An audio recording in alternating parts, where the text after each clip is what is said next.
I'm joined this afternoon by Mr. Elmen Lamprecht, who's the CEO of a company called 3 Degrees Tech. Also the guy is responsible for the EBnet conference, for the technology behind that. Thank you, Elmen. And a company also that specializes in 3D processes for businesses and for members in particular. Elmen, good afternoon. Yeah, Chris, thank you. It's great to be here. So, Elmen, post-COVID, a lot of things changed in our world. I mean, it was obviously a very traumatic experience for many people, but it also taught us to pivot very, very quickly to several digital solutions. And I know you guys are involved in quite a number of those. Can you please expand, what are the kind of type of things that have happened since then?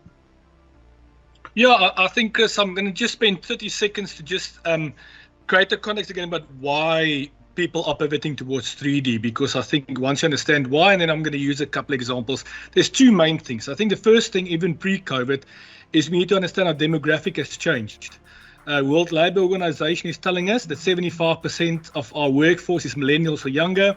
So these youngsters they grew up with Xbox and PlayStation and smartphones, etc. So they are looking for better user experience. So I think that trend was slowly but surely moving towards going to a 3D experience, because that is what the members wanted or our clients wanted. But then COVID happened. And within COVID, we quickly saw that your digital tools that we have, unfortunately, was not strong enough to support collaboration or belongingness, or that feeling part of a company or feeling part of a society. I mean, as humans, we're social beings. We want to feel that we are connected with other people, that we can collaborate and socialize. So that accelerated the trend towards 3D and things like the metaverse and things like 3D events, which I'm going to speak to you about now, by where you can use a digital part. The mechanics of business still happens, but the 3D aspect enhances the user experience and includes that social connectedness and social belongingness. Let me use a couple of examples. So let's move to what you hear about, a lot of people talking about, the metaverse. Yeah, metaverse is like a big thing where everybody is moving towards. But the metaverse is basically a 3D multiplayer or social environment in which some form of business process takes place. So it's either going to be an e-commerce metaverse, or Facebook is building, it's like a 3D version of Facebook, which is a social connectedness type of framework. You get people like Nike, that's also participating within the metaverse, but it's all about branding and marketing, etc. So, but it's in a 3D environment. Let's think about your type of events like the EBnet event that is happening now. Just providing a better experience in the normal 2D type of experience.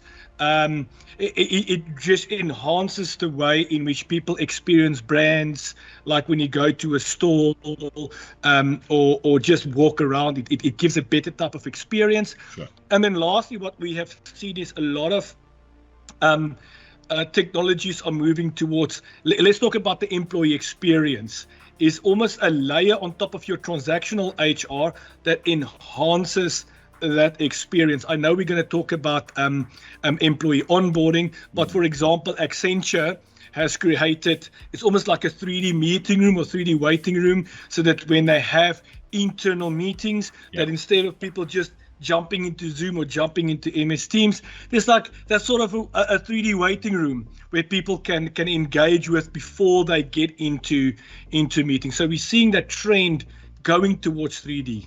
So, Elmen, you mentioned the onboarding processes. How does that work? How does that pan out in a 3D environment? Onboarding a person at a company, how to explain let's say, for example, their pension benefits to them, their medical aid benefits. How does all of that fit into this kind of digital space?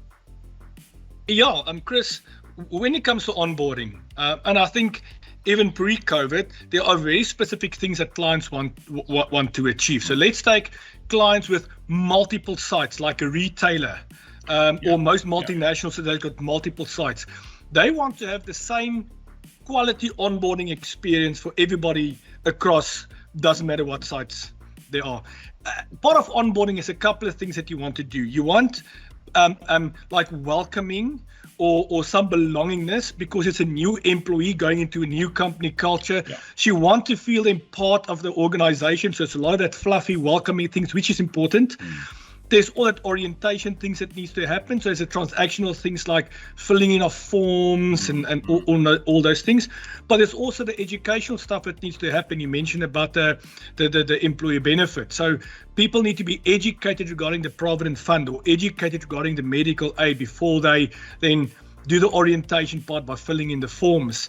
And in a 3D environment, it is the perfect way of changing normal boring onboarding experience into a inspirational experience, right? But the education and the orientation, which is important, still takes place. Excellent. Yeah, and I think you talk about this sort of game side of things as well, and the education side. I mean, I think it's also been proven that if you play these online experiences, if you're in the your knowledge retention of what you've gone through sticks with you a lot longer than having watched some person doing a PowerPoint presentation. So how does this sort of gamification, just talk us through, some of the gamification principles and why that makes it so attractive and effective? Yeah, I think what is important, Chris, and this is where we often advise a lot of our clients, 3D and gamification often comes together, but it should not be confused as being the same thing. 3D is the experience which you go through. Gamification is when you use certain tools like point systems, badges, unlocks, in which you unlock human emotions to channel certain behavior. Now, you're totally correct. I mean, there's lots of studies that showcase that if you use gamification, people remember things clearer, they remember it longer, and human behavior is changed. In other words, what they learn, people actually apply that in real life. Now, that is something that companies can employ within that onboarding process, because what happens is you get a new employee, they might be exposed to 9 different options of a medical aid or 3 different options of a pension fund, yeah? And they need to make an informed choice. So very often, either whether it's a digital format like a 3D meeting with a broker, or they have to watch a couple of videos regarding the medical aid, at the end you want that member to remember what they've seen and make an informed choice. And then gamification is actually a very powerful way of, after they've engaged with a broker or after they've seen the videos, let them play like a assessment game where they have to showcase that they've understood what they've seen from an employee benefits point of view, so that by the time they do make their choice, it's a informed, education-driven choice, but everybody has fun and it's not a boring process. I understand completely. Look, it makes a lot of sense. We're going to be having similar interviews also with the chaps from 21st Century, and I'm also talking to the guys at Benefit Counsellor who do exactly this. Both of them, work on the onboarding side of things in the digital space, and so do the guys from Benefit Counsellor deal with those sort of fund equations and different permutations and projections and all that. And by what I'm hearing from you, all of this can be housed 100% in a kind of a 3D environment platform like this, and like the ones that you guys develop, and that gives you that complete immersive experience as an individual to then go through. And that is something I think companies should look at. Do I understand it correctly? Yeah, correct. So if you look at your employee experience software is almost like the top layer that you put on top of your transactional software. So what happens in the onboarding process? There's a lot of systems and or content that the user, which is the new employee, need to go through. And without this type of employee experience and software, what often happens is your new employee needs to engage with different type of systems. They need to log into this place and then log out and log into that place and log out and go to SharePoint to watch videos. And it's not a great user experience. But what you can do in this type of 3D environment, you build like your event, Chris, is you can create different rooms where there's different elements that need to take place. Got you. the user feels as if they're engaging with one platform, but they're actually interacting with various platforms that's just integrated into one. So the employee has got a great experience, but you can put the things from 21st century in there. You can put the thing from every other software provider inside this experience to create this great new onboarding experience for employee.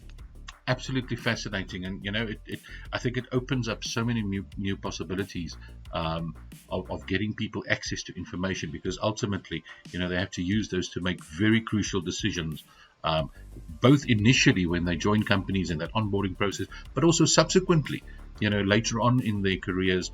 They have to make, re-examine things, and again, this kind of technology can play a fantastic role in fulfilling that educational sort of role.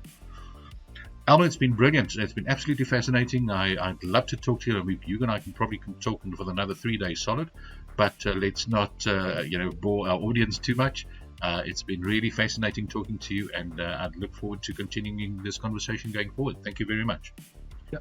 Thank you, Chris, and you guys must keep on being at the forefront of all these new technologies. Well done. I want to congratulate you guys. Fine, 100%. Thank you very much. Much appreciated. Take care. We'll chat soon.